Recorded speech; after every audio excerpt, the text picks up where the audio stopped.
Here are the 11 drivers that have won so far this year. You got Ross Chastain adding his name to the list. Up there at the top, William Byron, Kyle Busch have hit the trifecta, visiting victory lane not once, not twice, but 3 times. And they got 17 playoff points to go along with it. As you look at all the drivers that have won, put themselves into playoffs, who jumps out to you in that category, Austin? I got to go with my teammate. You have to, I know. I mean, I'm not surprised. I felt like when he came over, we had a really good 8 team, and he stepped right in there and did championship things. That's what Kyle Busch does, and he's been a great teammate to work with, and he's riding high right now. 17 races this year, so I'm doing the math real quick. Kyle Busch has 3 wins.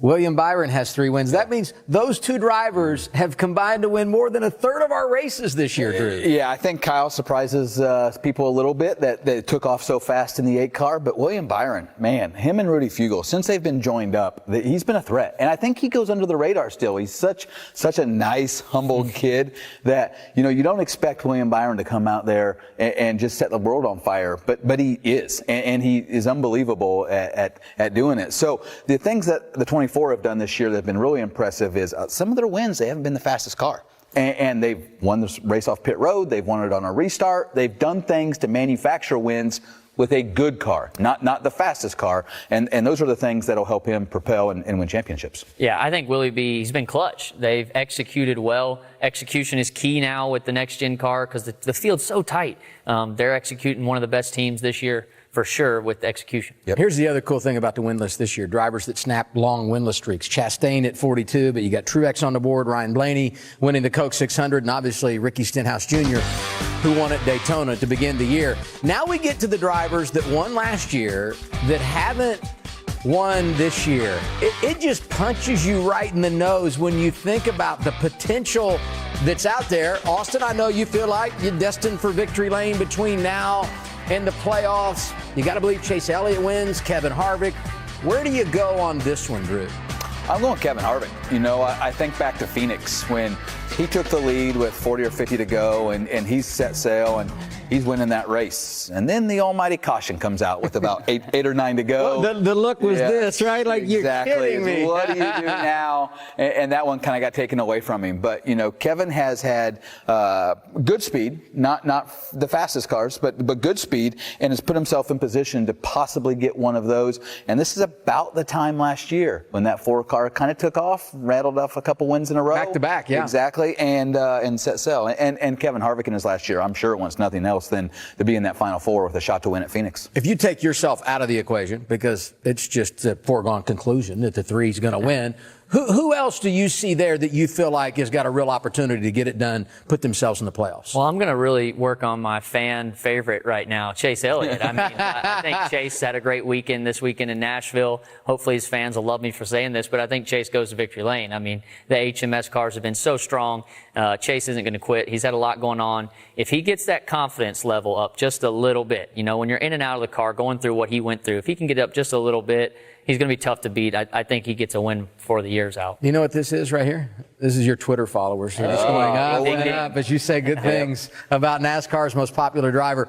Let's get to the leaderboard. We go from 12th, the bubble, down to the 20th position. But I want you for a minute to focus on that bubble spot. 16th, Daniel Suarez, and go down to 20th place, Michael McDowell. The bubble down to 20th is separated by 27 points with 9 races to go. And when you look at this group of drivers, there's a whole bunch of them up there that are really, really good road racers that could win or get a bunch of points and have a chance to make the postseason. When does the bubble pop? It can happen this weekend. One guy sitting from the outside wins this race, and then it gets even tighter and pushes that line down. A lot of these guys right there, AJ Allmendinger, I look at him. You went to 20th, 19th. At some of these road races you're coming up, AJ's going to be an animal. I mean, it's what he does. He does a really good job of putting himself in positions to attack at road races. Yeah, for sure. That bubble's popping and it's moving. Yeah. It's moving in the next few weeks for sure. We've got Atlanta coming up. We've got Daytona coming up. Heck, we've got Michigan where fuel mileage comes in. The guy that's the fastest might not win it. Pocono's the same way. There's a lot of unknown races coming up where you could have winners that keep moving that bubble further and further down. And so tight right there between Suarez and Bowman. And here's what's crazy about Bowman. And we talked about the other drivers from Hendrick Motorsports. But when you look at Alex Bowman, missed races with the concussion. They also had a big penalty. And And despite all of that, he's been consistent enough. They've collected points. He's got a chance to point his way in, Drew. We were talking about him earlier in the season when he was leading the points and he hadn't had a win. And we were like, where did Alex Bowman coming from? And he has been Mr. Consistency. They haven't had blazing speed, and somehow Blake and Alex figure it out during the race, and he's always there running 7th, running 6th, getting stage points, doing the things to stay up there. It'll tick more speed, maybe a better qualifying effort. Something falls their way. Alex Bowman goes to victory lane. Right. I mean, he was the points leader for the first portion of this season. I mean, they've been strong. Like we said, the HMS cars in general have been strong. Chevy and Alex Bowman's right there. I think there's going to be some guys that have to say, though, when it comes to that line, like we talked about, that line's going to be moving. I love what you said, all the wild cards, just the unknowns. It's so many of these tracks and the drama it's going to produce between now and Labor Day weekend when we open up the playoffs at the track too tough to tame, the Southern 500 at Darlington. Hey, race fans, thanks for watching our video. For all NASCAR on Fox News, content, and the best clips from Fox Sports, be sure to follow and subscribe to our channel.